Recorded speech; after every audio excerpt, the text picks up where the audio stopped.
Bueno, la verdad que cuando hicimos este reporte por primera vez, que fue en el segundo semestre del año pasado, del 2023, vino a colación de una pregunta que nos hacía todo el mundo, que es, ¿no?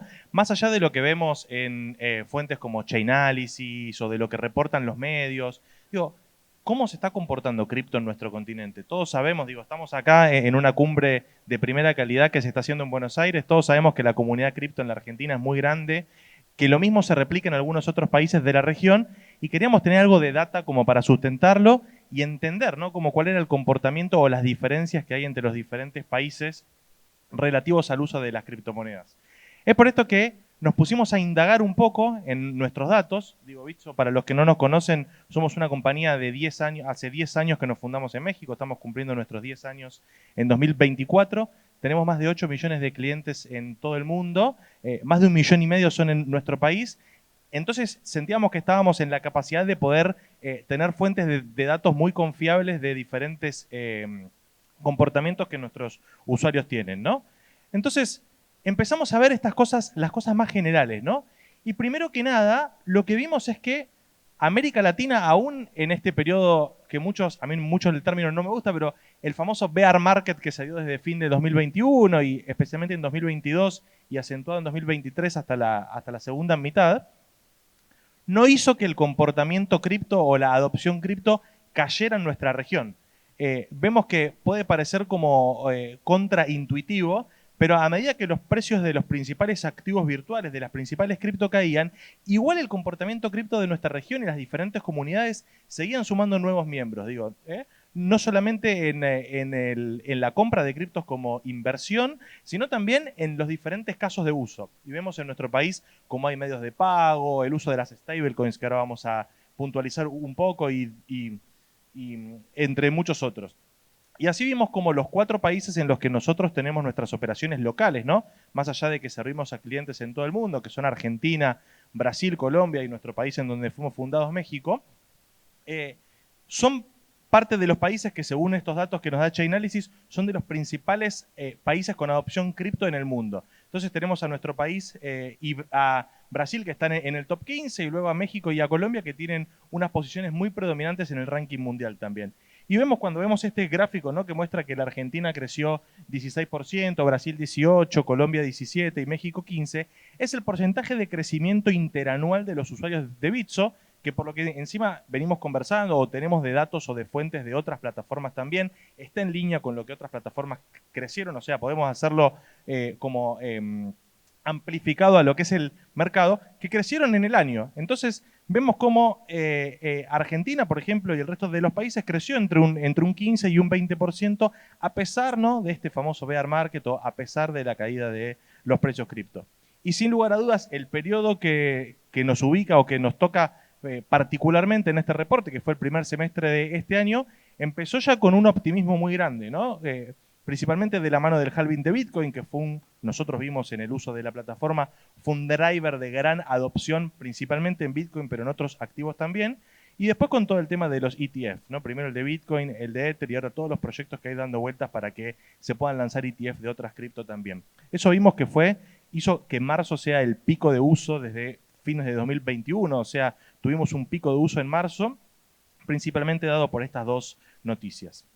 Y ahora, ¿qué pasa en nuestro país en particular, ¿no? En donde vemos que quizás para los que no son de la Argentina vienen a los eventos como este o a los eventos como los que hubo hace unos meses en Buenos Aires también, y los que se vienen ahora que es temporada alta, diferentes comunidades que se van juntando y van conversando sobre diferentes temas cripto.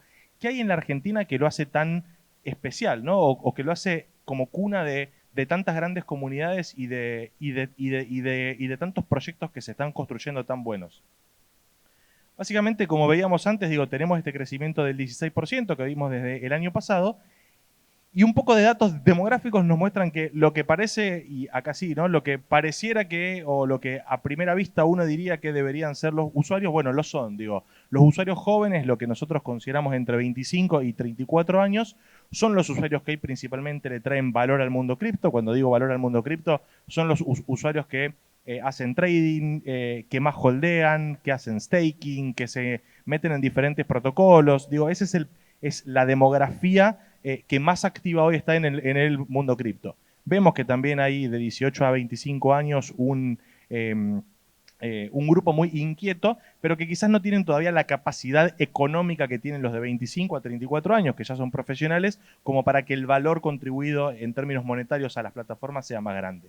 Y después si vemos cómo pasados los 34 años la curva va cayendo progresivamente, que puede ser por diferentes temas, ¿no? El acceso a la tecnología, la dificultad que las personas quizás más grandes tienen para poder hacer uso de estas plataformas y entre muchos otros factores. Y sí lo que vemos que las desigualdades en cuanto a género que vemos en gran parte de la sociedad y en muchos otros ámbitos se replican también en el mundo cripto, ¿no? Si bien nuestro país es el país de la región que más porcentaje de usuarias mujeres tiene, son solamente el 30%. Y en los otros países de la región el número todavía es mucho más bajo, ¿no?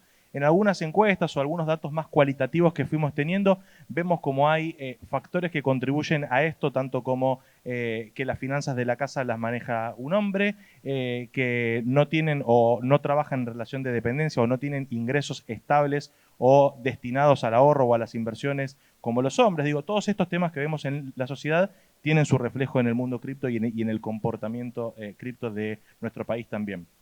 Sí, lo que vemos es que el uso de la plataforma y el uso cripto por parte de las mujeres va creciendo a medida que la edad es más alta. Entonces ahí sí, cuando llegamos hasta al porcentaje de usuarios mayores de 50 años, el porcentaje de mujeres ahí ya es mucho más alto, ¿no? En lo que vemos que quizás la independencia económica financiera es mucho más tardía también en este caso. Y como último tema, vemos, o lo que nos interesaba conocer es, bueno, ¿para qué usan cripto las personas en la Argentina? Digo, ¿cuál es, o sea, cuando se abren una billetera o cuando se dan de alta en alguna plataforma centralizada, ¿cuál es el uso que quieren? ¿Qué moneda quieren comprar? ¿Qué quieren hacer? ¿Quieren tradear? ¿Quieren holdear? Y acá vimos que hay una gran diferencia, que es, si quieren, la diferencia más grande entre nuestro país y la región, que es el uso de las stablecoins, ¿no? Este porcentaje en verde que ustedes ven acá, este 22% que los argentinos tienen en stablecoins, vean cómo es mucho más chico, solamente del 5% en otros países de la región. Para los que son de nuestro país, ustedes saben que las stablecoins, como era el dólar antes o como cualquier valor atado a una moneda dura, es un refugio frente a fenómenos como la inflación, la devaluación del tipo de cambio, el poco valor de la moneda local, que quizás este año el comportamiento ha cambiado un poco, pero que tradicionalmente ha sido de esta manera. Entonces vimos como uno de los grandes drivers de la adopción cripto en la Argentina es que esta casi necesidad cultural, histórica que los argentinos tuvieron de ahorrar en dólares, que primero era a través del banco, en donde hay maneras de ahorrar en dólar cash, y después fueron surgiendo maneras de las finanzas tradicionales, como el famoso dólar MEP o el contado con liqui, que son los dólares que son operados por los brokers. Se le sumó el dólar cripto, ¿no? Que es como en nuestro país hoy se llama, o dólar digital a las stablecoins. Y esto hizo que millones de usuarios, literalmente millones de usuarios, se sumaran al mundo cripto, no quizás por las ganas de ver o de ganar plata con el Bitcoin o de ver que era un Ether o de ver que eran los otros tipos de monedas, sino porque necesitaban comprar dólares y vieron que a través de las plataformas de criptomonedas podían comprar dólares, podían ahorrar en dólares y hasta podían pagar en dólares y gastar en dólares desde su teléfono. Entonces empezó a ser, y particularmente en 2023, un método de uso muy competitivo. Hoy creo que lo vemos en todos lados, en donde las stablecoins, hoy a la mañana leí un reporte, ya son 20 las compañías que lanzaron sus propias stablecoins en los últimos meses. Cómo hoy se viene la fiebre de las stablecoins porque son rentables, porque encontraron un caso de uso particular y en nuestro país vinieron a solucionar un problema real. Entonces, más allá de que el Bitcoin sea la moneda más holdeada por los argentinos, vemos como sí existe esta diferencia con el tema stablecoin con respecto al resto de la región. Ahora sí, lo que queremos puntualizar es lo que vemos en los gráficos cuando vemos por capitalización de mercado, como por número de tokens y usuarios de las diferentes comunidades, se refleja un poco en los portfolios o en las carteras de nuestros clientes, ¿no? Como el Bitcoin sí, o sea, indudablemente es el gran ganador, es decir, la mitad de nuestros activos bajo plataforma o de los activos que los clientes tienen en su cartera son Bitcoin, como el Ether es una cripto muy preponderante y como quizás el XRP, que en nuestra región lo usamos mucho por los bajos costos que tiene la red, es una moneda muy usada para la transmisión de remesas entre diferentes países. Y sí, lo que vemos acá es y lo que es una gran diferencia con respecto a los reportes que hacíamos en años anteriores, que estamos muy contentos de ver cómo el conocimiento cripto o la capacidad cripto se ha diversificado, ¿no? Cuando ustedes ven estas rayas amarillas, que son el porcentaje de usuarios que tienen 3 criptos o más en su cartera, ese número era mucho más bajo antes, y el hecho de que los usuarios tengan más de 3 criptomonedas ahora dentro de sus portfolios, habla de una diversificación y de un conocimiento cripto mucho más grande. Quizás en la Argentina, que los usuarios entran por la curiosidad del Bitcoin o mucho mayormente por el hecho de comprar dólar cripto, bueno, una vez que tienen los dólares en sus billeteras o las stablecoins en sus wallets, dicen, uy, este token me gusta, voy a poder comprar este, o este token me parece que es interesante, que tiene un lindo proyecto, una linda comunidad, y vemos cómo se está diversificando cada vez más. Es un poco más bajo la diversificación en nuestro país que en la región, porque nosotros tenemos muchos usuarios. Cuando ven ese 51% que tiene solamente una cripto, tenemos todavía muchos usuarios que solamente se animaron al dólar cripto, que solamente se animaron a las stablecoins. Pero sí vemos con mucho gusto como cada vez y con mucho placer como cada vez se va diversificando mucho más el tema de la diversificación de las carteras.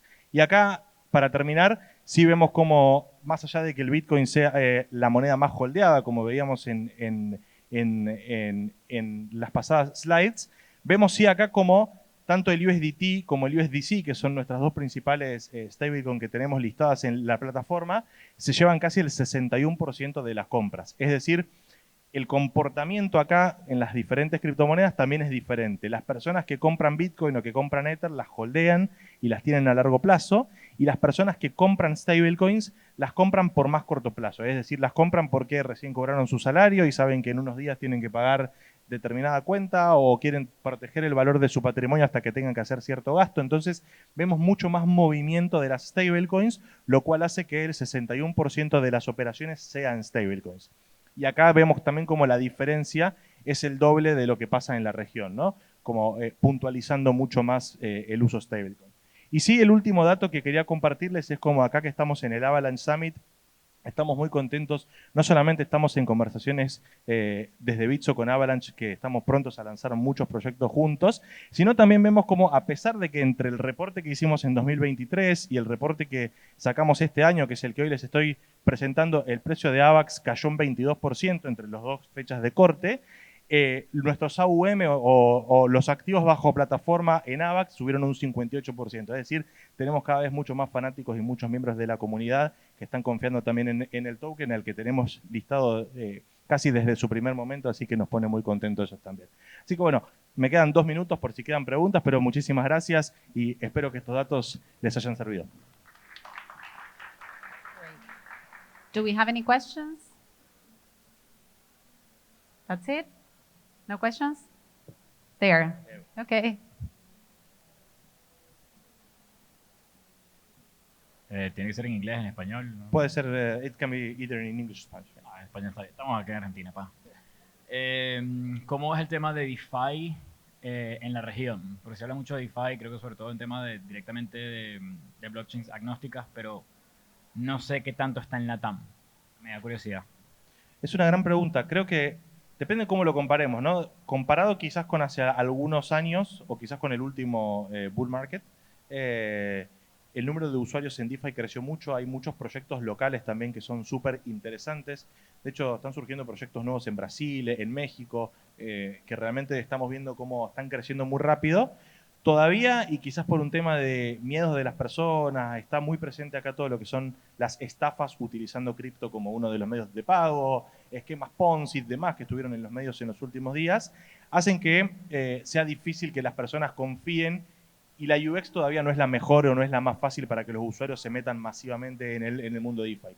Pero sí, tanto nosotros como otras compañías que trabajamos en nuestro país y en la región, apostamos mucho al DeFi como lo que se viene para los próximos años. Thank you, Julian. You mentioned the 4 countries that your main operations are in. Is there any other country in the region that you guys are bullish in the near future, in the next year or so?